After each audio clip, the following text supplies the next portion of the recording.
하나님의 말씀은 다니엘서 7장 10절입니다. 말씀을 봉독하여 드리겠습니다. 불이 강처럼 흘러 그 앞에서 나오며 그에게 수종하는 자는 천천히요 그 앞에 시위하는 자는 만만이며 심판을 베푸는데 책들이 펴 놓였더라. 아멘. 오늘은 칼빈의 기독교학요 제1권 제14장 4항부터 제14장 10항까지를 살펴보도록 하겠습니다. 제1권 창조주 하나님에 관한 지식, 제14장 우주와 만물 창조에 있어서까지 성경은 참 하나님과 거짓 신들을 명백한 특징들을 가지고 구별한다. 4항부터 12항까지는 창조와 천사의 직능에 관한 것입니다. 4항, 우리는 천사에 대하여 사변에 빠질 것이 아니라 성경의 증거를 찾아내야 한다. 내용은 이렇습니다. 천사들은 하나님의 명령을 수행하도록 임명받은 봉사자들이기 때문에 저들 역시 하나님의 피조물이라는 사실은 논쟁의 여지가 없습니다. 천사들의 창조된 시간과 순서에 대해 무슨 논쟁을 일삼는 것은 열심이라기보다는 오히려 완고하다는 증거가 아닐까요? 모세는 천지와 만물이 다 이룬이라고 말하였습니다. 모세오경의 저자는 모세이기 때문에 이렇게 말합니다. 그렇다면 무엇 때문에 별들과 유성들 이외의 다른 종류의 천군들이 어느 날부터 존재하기 시작했는가를 열심히 묻겠습니까? 이 말은 그러한 질문은 아무런 유익이 없다는 그런 의미로 한 것입니다. 이 이상 더 길게 논하지 않기 위해 우리는 여기서 그리스도 교회의 모든 교리에서와 마찬가지로 하나님의 말씀을 우리에게 전달되는 것 이외의 그 어떤 모호한 문제에 대하여는 말하지도 생각하지도 심지어는 알려고도 하지 않도록 겸손과 진실에 관한 규범을 지켜야 한다는 것을 기억해야 하겠습니다. 여기 신앙에 있어서 모호한 문제를 우리가 어떻게 해야 되는지에 대해서 잘 말해주고 있습니다. 하나님의 말씀으로부터 우리에게 제시된 것 이외의 모호한 것들은요, 그것을 말하거나 추측하거나 심지어는 알려고 해서는 안 된다고 했습니다. 그게 바로 지혜라고 했습니다. 성경을 벗어나서 그러한 것들을 알려고 하는 것은 무익하고 헛된 사변에 불과한 것이라는 그런 칼빈의 말인 것입니다. 계속해서 보겠습니다. 더욱이 성경을 읽을 때 우리는 건덕에 도움이 되는 것을 찾아내어 명상하도록 끊임없이 힘써야 하며 호기심에 빠지거나 무익한 것들을 탐구하는 데 마음을 기울여서는 안 됩니다. 그러니까 사변적이 되어서는 안 된다는 것이죠. 그리고 하나님은 소용없는 문제들이 아니라, 여기 소용없는 문제들이라고 하는 것은 하찮고 천박한 문제들이라고 그렇게 영어 단어에 되어 있습니다. 그것을 소용없는 문제라고 하니까 조금 이해하기가 힘든데요. 영어는 하찮고 천박한 문제 이렇게 되어 있습니다. 하나님은 하찮고 천박한 문제들이 아니라 건전한 경건과 자기에 대한 경외, 참된 신뢰, 그리고 성결의 의무와 같은 문제에 대하여 가르치기를 원하시므로 이러한 지식으로 만족하도록 합시다. 이러한 이유로 우리가 참으로 현명해지기를 원한다면 쓸모없는 무리들이 하나님의 말씀을 떠나 천사의 성질, 계급, 수에 대하여 가르치는 그 공허한 사색을 떠나야만 합니다. 내가 알기로는 많은 사람들이 일상생활에 도움이 되는 것보다는, 여기 영어 번역도 일상생활에 도움이 되는 것보다는이라는 말보다는요, 원문에 보면은 매일의 실천에 관계된 것보다는 이렇게 하는 것이 이해하기가 좋습니다. 내가 알기로는 많은 사람들이 매일의 실천에 관계된 것보다는 오히려 그러한 문제, 즉 공허한 사변적인 문제에 더 집착하고 그러한 일에 더 즐거움을 느끼고 있습니다. 그러니까 하나님 말씀 보고 그것을 우리가 매일 삶에서 어떻게 실천해야 될 것인가, 이런 쪽으로 신경을 써야 되는데 그런 것보다는 그런 것에는 신경 쓰지 않고 천사의 성질, 계급, 수, 천사의 단계든 어떤 단계든 이런 성경에도 나오지 않는 그 공허한 사색적인 것을 일삼는다는 그런 말인 것입니다. 그러나 우리가 그리스도의 제자된 것을 부끄러워하지 않는다면 그의 지시하신 방법을 따르는 것도 부끄러워하지 맙시다. 이렇게 할 때 우리는 그의 교훈으로 만족하고 그가 일깨워 주신 그 전적으로 공허한 사변에서 떠날 뿐만 아니라 이름 없이 증오하게 될 것입니다. 디오니시우스가 그가 어떤 사람이든 간에 하늘의 천사 계급이라는 책에서 여러 가지 문제를 매우 교모하고 예리하게 논하였다는 것은 아무도 부정하지 않을 것입니다. 여기 나오는 디오니시우스는요, 우리가 누구인지 잘 알 수 없습니다. 그래서 칼빈은 그가 어떤 사람이든지 간에 이렇게 말을 해놓은 것입니다. 다만 우리가 디오니시우스에 대해서 아는 것 하나는요, 그가 천사에 관한 책, 바로 거기 위에 나왔죠. 천사계급이라고 하는 그 책을 썼는데요.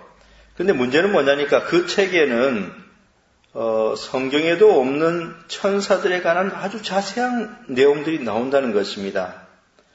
칼빈의 말은요, 그런 책은 도저히 믿을 수 없다라는 식으로 이제 계속해서 이야기를 해 나가고 있습니다. 그러나 이 책을 좀 더 엄밀히 검토해 보면 그 대부분이 서툰 말에 나열에 지나지 않는다는 것을 알게 될 것입니다. 그런 책이라는 거죠. 헛된 책입니다. 신학자의 임무는 말을 많이 함으로써 귀를 즐겁게 하는 데 있는 것이 아니라 참되고 확실하며 유익한 것들을 가르침으로써 양심을 강화하는 데 있습니다. 이 책을 읽는 사람들은 그 저자는 하늘에서 내려왔으며 그가 자기가 배운 것이 아니라 직접 자기 눈으로 본 것을 설명하고 있다고 생각하게 될 것입니다.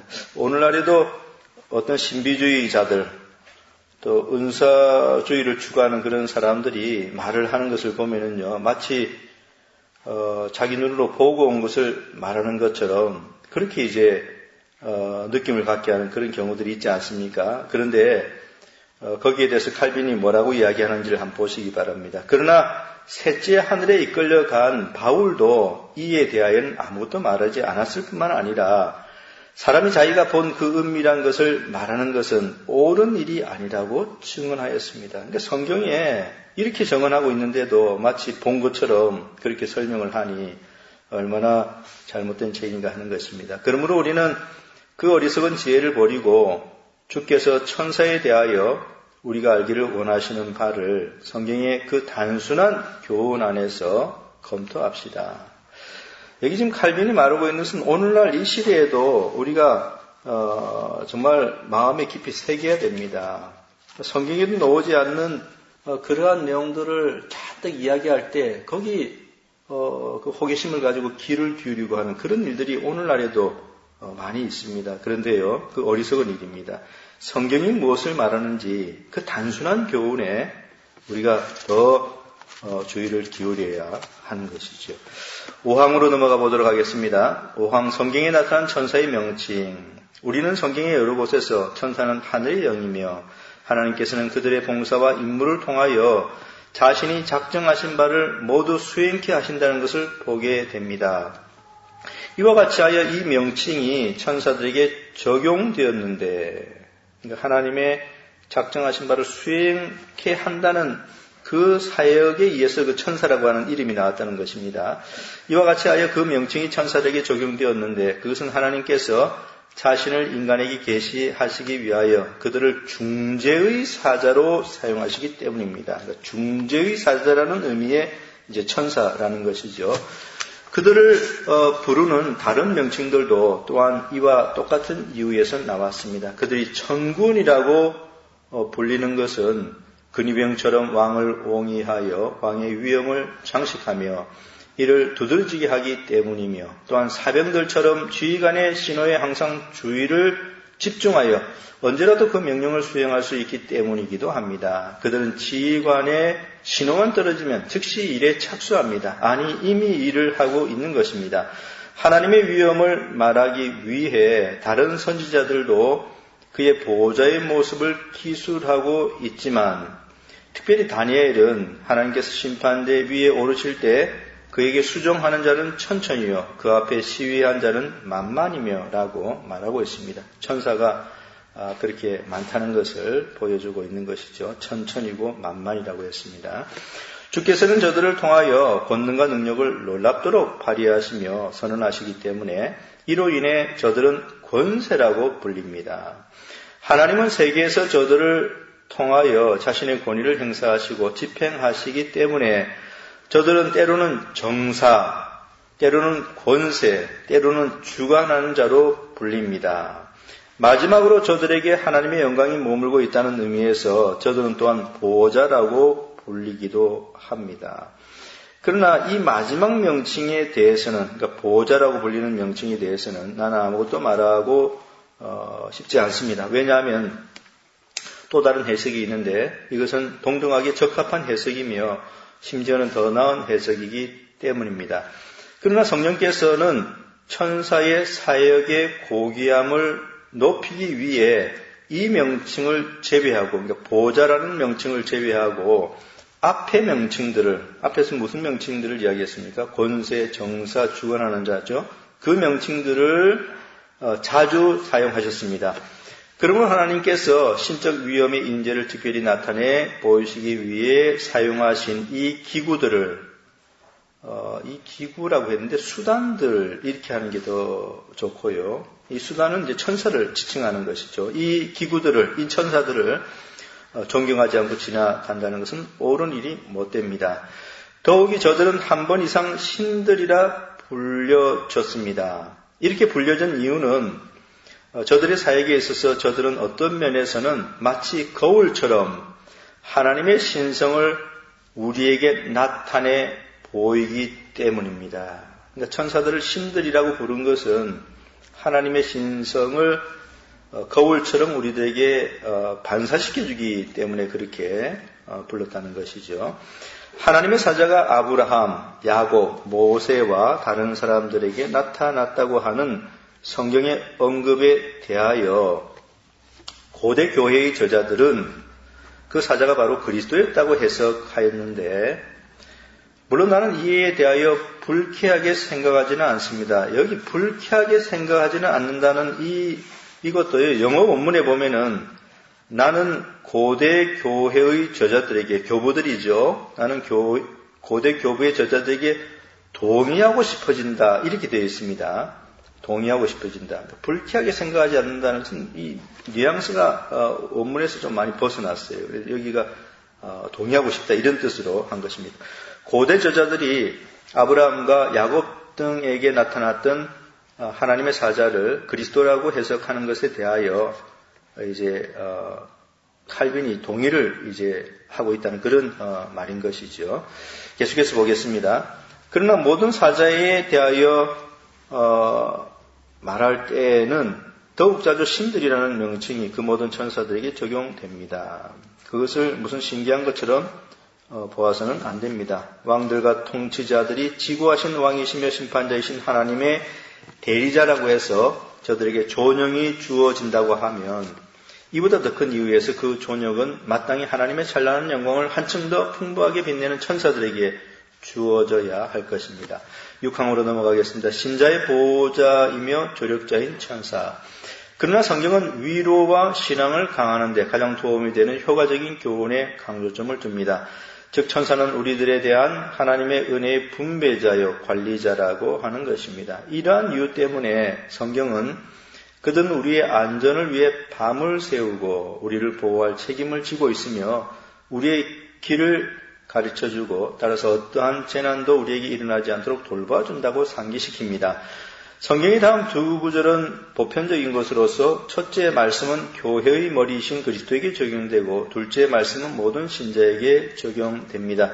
즉 저가 너를 위하여 그 사자들을 명하사 내 모든 길에 너를 지키게 하심이라. 저희가 그 손으로 너를 붙들어 발이 돌에 부딪히지 않게 하리로다 라는 말씀은 그리스도께 적용되는 말씀이요, 여호와의 사자가 주를 경외하는 자를 둘러 진치고 저희를 건지시는 도다 라는 말씀은 신자들에게 적용되는 말씀입니다. 이상의 두 구절에서 하나님께서는 자신이 지키기로 하신 자들의 보호를 천사들에게 위임하셨다는 것을 보여줍니다.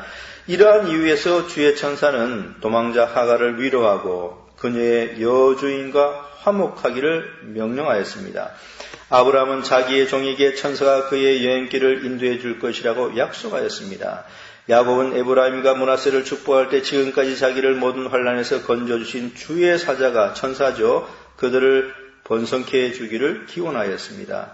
이와 같이 천사는 이스라엘 사람의 진영을 보호하도록 명령을 받았습니다. 그리고 하나님께서는 이스라엘을 원수의 손에서 건지시기를 원하셨을 때에는 언제나 천사들을 사용하여 원수에게 보복할 자들을 일으키셨습니다. 간단히 말하자면 이 이상 더 다른 신뢰를 열거할 필요가 없고 다만 천사들은 그리스도를 섬겼으며 그가 고난을 당할 때마다 그와 함께 있었다는 점을 말해 두고 싶습니다. 그들은 그리스도의 부활을 여인들에게 알렸으며 그가 영광 가운데 다시 오실 것을 제자들에게 말해 주었습니다. 이와 같이 그들은 우리를 보호하는 임무를 수행하기 위해 마귀와 우리의 모든 원수들을 대항하여 싸우며 우리를 해롭게 하는 자들을 대항하여 하나님의 보복을 수행합니다.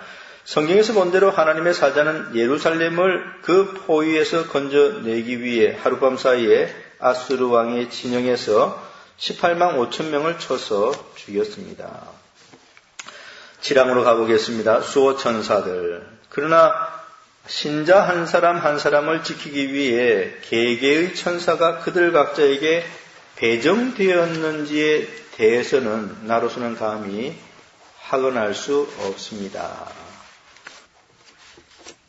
다니엘이 페르시아인들의 천사와 헬라인들의 천사를 소개할 때 특수한 천사들이 왕국과 지방의 수호자로 임명되었다는 것을 그는 명시하였습니다. 그리스도께서도 마찬가지로 어린이의 천사들이 항상 성부의 얼굴을 배움난다고 말씀하신 바 있는데 이것은 어린이의 안전을 위탁받은 어떤 천사가 있다는 것을 암시합니다. 그러나 이 사실 때문에 저들 각 사람에게 자기를 보호하는 특수한 천사가 있다고 단정해야 할지에 대하여는 나는 아는 바 없습니다. 그러니까 칼빈의 이 말은 무엇을 의미하냐면은 그렇지 않다는 것을 말하는 것입니다. 그러니까 우리 각 사람 한 사람에게 천사가 한 명씩 배정되어 있다는 그런 식의 주장에 대해서 칼빈이 반대한다는 그런 의미인 것이죠. 그러나 확실하게 주장해야 할 것은 한 천사만이 우리 각자를 돌보고 있는 것이 아니라 여기 말을 해주고 있네요. 모든 천사가 한 마음으로 우리의 구원을 지키고 있다는 사실입니다. 그러니까 모든 성도들을 모든 천사가 한 마음으로 섬기고 있다. 그게 성경적인 것이라 이렇게 이제 칼빈이 말하는 것이죠. 의로운 사람 99보다 회개하고 도로는 한 사람의 죄인을 더 기뻐한다고 했는데 기뻐하는 자들이란 사실 모든 천사들을 가리켜 말한 것입니다. 그 거지가 죽어 천사들에게 받들려 아브라함의 품에 들어가고 한 천사가 아니고 천사들이라고 했습니다. 들어가고 라는 말씀 역시 많은 수의 천사들에 대하여 말하고 있습니다. 엘리사가 특별히 자기를 위해서 지정된 많은 불병거를 자기 사환에게 보여준 것은 헛된 일이 아니었습니다. 거기서도 이스라엘 백성들을 보호하기 위해서 많은 불병거, 많은 천사들이 이제 온 것이지요.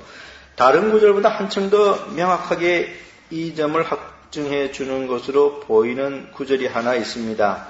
즉 감옥에서 나온 베드로가 형제들이 모여있는 집의 문을 두드렸을 때 형제들은 두드리는 자가 베드로라고 생각하지 못하고 그의 천사라고 말하였던 것입니다. 그래서 이제 이런 구절을 가지고 한 신자당 한 명의 천사, 막 그런 이제 주장들을 하는데요. 그러나 이것도 그렇게는 해석할 수 없다라는 것을 칼빈이 이 밑에서 계속 이제 이야기를 하고 있습니다.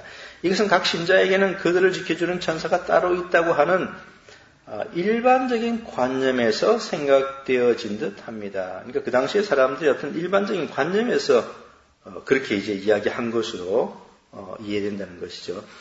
그러나 천사들 중 어느 한 천사가 베드로를 돌보도록 하나님의 명령을 받은 것은 사실이지만 그것 때문에 그 천사가 베드로의 영원한 수호자가 될 수 없는 것이라고 이해하는데 우리는 아무런 방해를 받지 않습니다.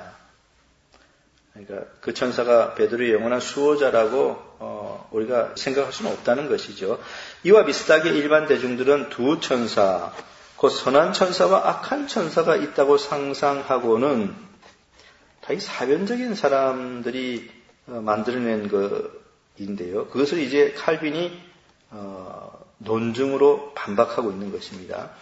그것은 마치 별개의 특성인 것처럼 각자에게 예속시킵니다. 그러나 알아서 아무런 상관이 없는 것을 열심히 탐구한다는 것은 실로 무가치한 일입니다. 이 부분은 크리스찬 다이제스트에서 나온 기독교 악료를 참조해 보는 것이 좋겠습니다. 거기에는 번역이 좀 더 쉽게 되어 있습니다. 거기에 이렇게 되어 있습니다. 이와 비슷하게 일반 대중은 각 사람에게 서로 다른 임무를 띈 두 천사, 선한 천사와 악한 천사죠. 두 천사가 있다는 식으로 상상한다. 그러나 그것은 우리에게 별 관심이 없는 문제로서 열심히 논의할 가치가 없는 것이다. 이렇게 되어 있습니다. 계속해서 보면 이렇습니다. 모든 천군 천사가 자신의 안전을 계속해서 지켜준다는 사실에 대해 만족하지 못한다면 한 천사가 자신의 특별한 수호자로 주어졌다는 것을 안다고 해서 무슨 유익이 있을지 알 수 없습니다. 우리 각자에게 베푸시는 하나님의 돌보심을 한 천사에게만 국한시키는 자들은 사변적인 그런 사람들이죠. 저들 자신뿐만 아니라 교회의 온 회원들에게까지도 큰 부정을 행하는 것입니다. 그러니까 모든 천사가 다 모든 성도들을 돌봐주는데 왜 굳이 한 천사만 한 신자에게 배당됐다 이런 식으로 억지를 부리냐는 것이죠. 그것은 오히려 교회의 모든 성도들에게 해를 가하는 그런 주장이 된다는 것입니다. 이것은 마치 우리를 사방에서 후원하며 보호하는 원군들과 함께 보다 더 용감히 싸워야 한다는 것을 무익한 약속인 것처럼 생각하는 것 같습니다. 칼빈이 어리석인 사변적인 그런 그 주장을 반대하고 있는 이런 말이었습니다. 여러 가지 측면에서 그러한 주장은 오류가 있다라고 그렇게 말을 한 것이죠. 한 성도당 한 명의 천사가 배정된다고 하는 그런 주장은 잘못된 것이라는 것을 말한 것입니다. 8항으로 넘어가 보도록 하겠습니다. 천사의 계급과 수와 모양. 천사의 수와 계급을 감히 결정짓는 자들은 이것도 참 사변적인 그런 것이죠. 성경에는 없습니다. 그런데 천사의 어떤 그 집단을 놓고요, 계급적으로 그렇게 주장을 하는 그런 자들이 있었는데 거기에 대해서 이제 다루는 것입니다. 천사의 수와 계급을 감히 결정짓는 자들은 무엇에 근거해서 그런 일을 하는지 생각해 볼 필요가 있습니다. 다니엘이 미가엘을 가리켜 대군이라고 부르고 유다가 그를 천사장이라고 부른 것을 나는 알고 있습니다. 그리고 바울도 나팔소리와 함께 사람들을 심판자리에 모으는 자가 바로 천사장이라고 말하였습니다. 우리가 다 잘 알고 있죠. 그러나 누가 이상의 몇 구절을 근거로 해서, 그러니까 성경에 이런 구절들이 많지 않습니다. 손에 꼽는 구절인데 이 몇 구절을 근거로 해서 천사의 종교의 정도를 결정짓고 각 천사들을 그 칭호로 구별 지으며 그 위치와 지위를 각각에게 배정할 수 있겠습니까? 불가능하다는 것이죠. 성경에 몇 구절 안 되는 걸 가지고 천사 집단이 전체적인 조직도를 만든다는 것, 그건 불가능하다는 것입니다. 왜냐하면 성경에서 볼 수 있는 두 이름, 곧 미가엘과 가브리엘, 그리고 성경에 없는 것이죠. 토비트의 역사에서 이 하나를 더 가한다면 제3의 칭호, 라파엘 칭호가 있는데 이 명칭들은 그것들을 갖고 있는 의미로 보아 우리의 능력의 약함 때문에 천사들에게 적용된 것처럼 생각되기 때문입니다. 물론 나는 이 문제를 미결로 남겨두기를 원합니다. 이게 무슨 말이냐면요, 미가엘과 가브리엘이라고 하는 천사의 이름은 그 이름이 갖고 있는 의미로 보아서 우리의 역량이 미약하여 천사들에게 붙여진 이름인 것 같다라고 하는 그런 말입니다.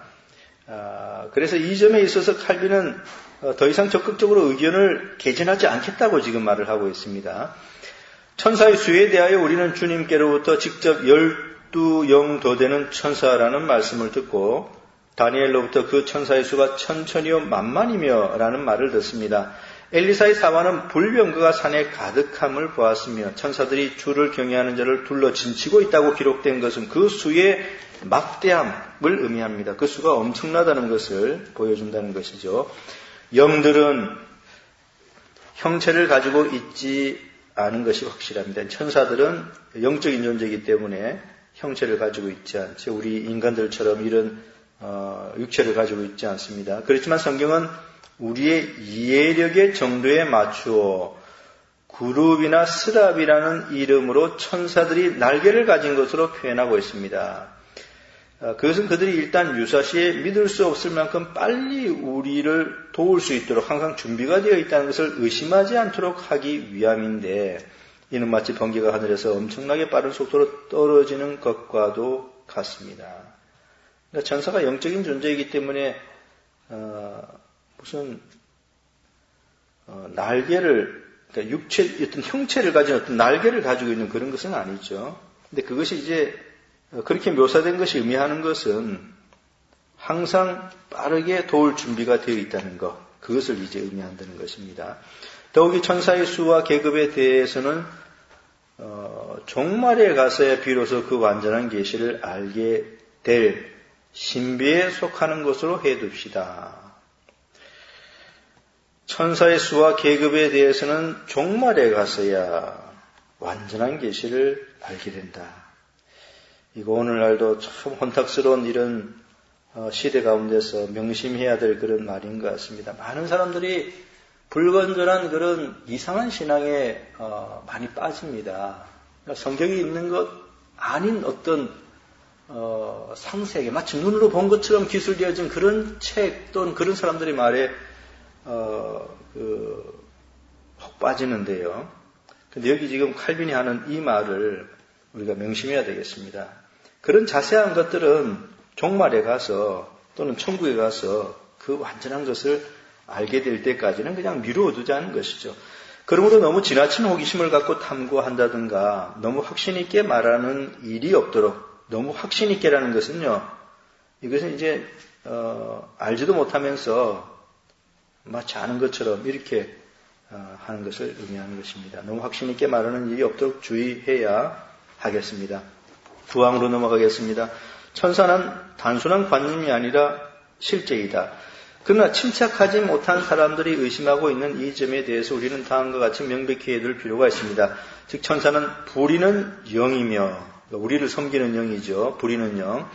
하나님께서는 천사들의 봉사를 통하여 자기 백성들을 보호하시고 또 천사들을 통하여 하나님은 인간에게 자비를 베푸시며 그의 남은 일들을 수행하신다는 것 등입니다.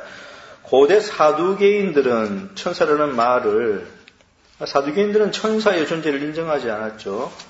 그래서 사두개인들은 천사라는 말을 다만 하나님께서 사람을 고무하시는 충동이나 또는 그가 내뿜는 능력의 표본에 지나지 않는다고 생각하였습니다. 그러나 이 터무니없는 생각은 성경의 여러 증거와는 매우 반대되는 것을, 어떻게 그런 유의 무지가 그 백성들 사이에서 일어나게 되었는지 참으로 놀라운 일입니다.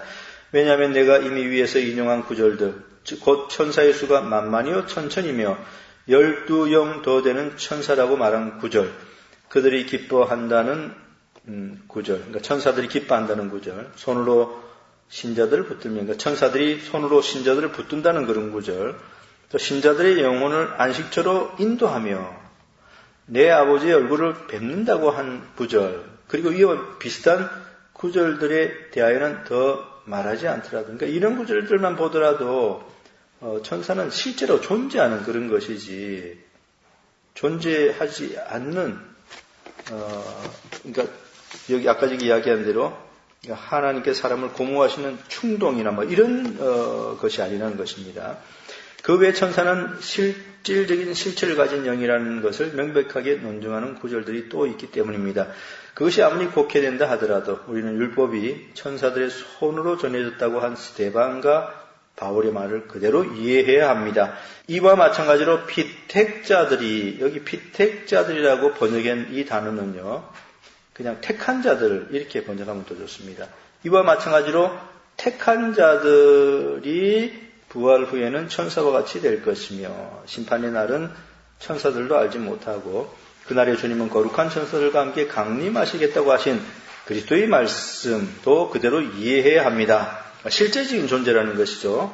바울도 그리스도 예수의 택하심을 받은 천사들 앞에서 자신의 훈계를 지키도록 디모데에게 명령한 바 있거니와 그가 이때 의중에 둔 천사는 실체가 없는 성질이나 영감이 아니라 실제의 영이었습니다. 그렇습니다.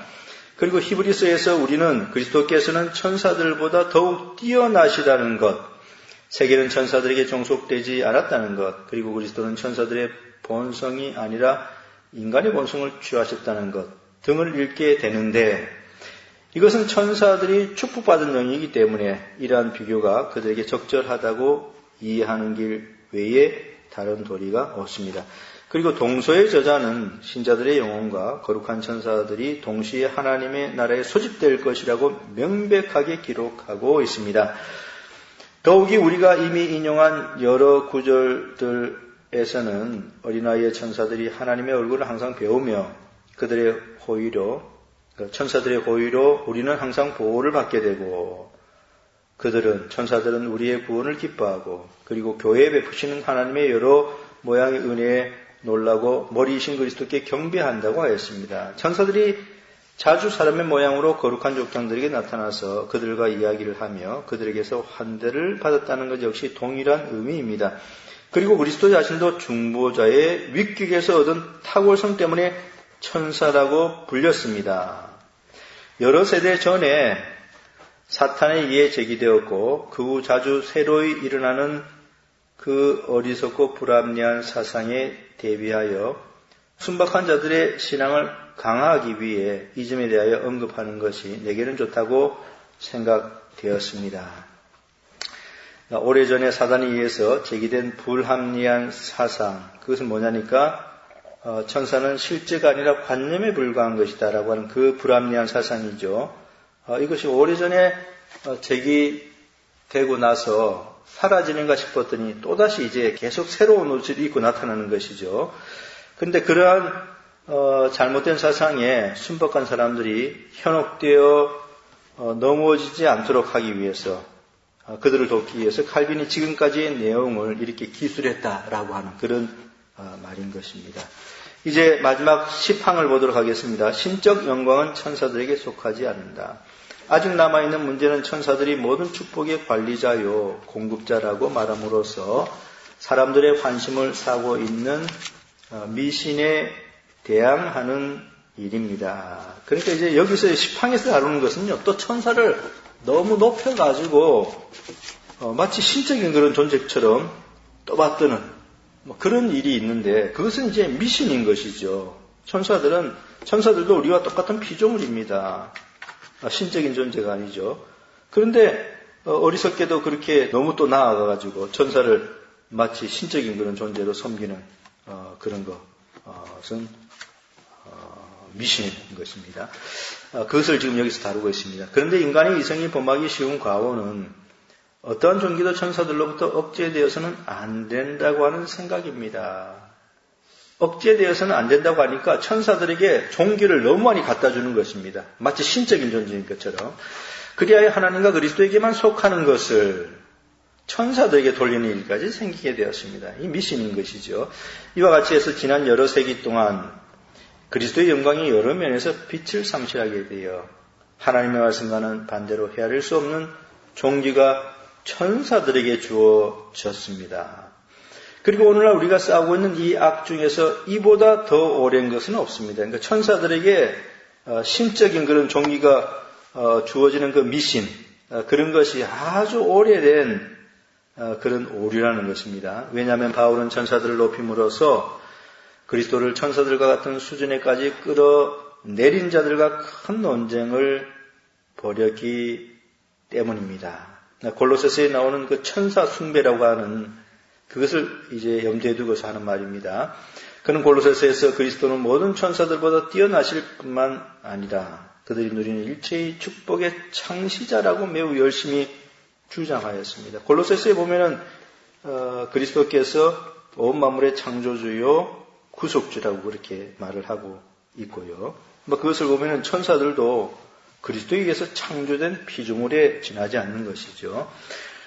그는 우리가 그리스도를 떠나서 자족할 수 없는 그리고 우리와 동일한 셈에서 물을 깃는 자들에게 가서는 안 된다고 하였습니다. 그러니까 천사가 우리들과 똑같은 피조물에 불과하다는 것을 이렇게 표현한 것입니다. 확실히 신적 위엄의 광채가 천사들에게 빛나고 있기 때문에 그들에게 엎드려 경배하며 하나님께만 속하는 것들을 모두 그들에게 부여하는 것보다 더 쉬운 일은 없습니다. 인간은 대단히 어리석어서 이런 일을 하지요. 근데 미신이고요. 절대로 해서는 안 되는 그런 일입니다. 근데 이 부분은 이제 크리스찬 다이제스트의 기독교 악력 번역을 좀 보면은 또 도움이 되겠습니다. 거기는 이렇게 되어 있습니다. 하나님의 영광의 광채가 천사들에게 나타나기 때문에 우리 스스로 어리석게도 그들을 추앙하여 그들에게 엎드려 경배하고 그리하여 오직 하나님께만 드려야 할 찬양을 그들에게 드리는 것처럼 쉬운 일이 없는 것이다. 그러니까 인간은 이토록 어리석은 그런 존재인 것을 여기서 보여주고 있습니다. 요한도 계시록에서 자신에게 이러한 일이 있었다고 고백하였습니다. 그러나 이와 함께 그는 사도 요한은 나는 너와 및 예수의 증거를 받은 내 형제들과 같이 된 종이니 삼가 그리하지 말고 오직 하나님께 경배하라는 천사의 대답을 들었다고 덧붙였습니다. 천사가 자신도 우리와 똑같은 피조물에 불과하다 이렇게 말한 답변을 들었다는 것이죠. 오늘은 여기까지 하도록 하겠습니다.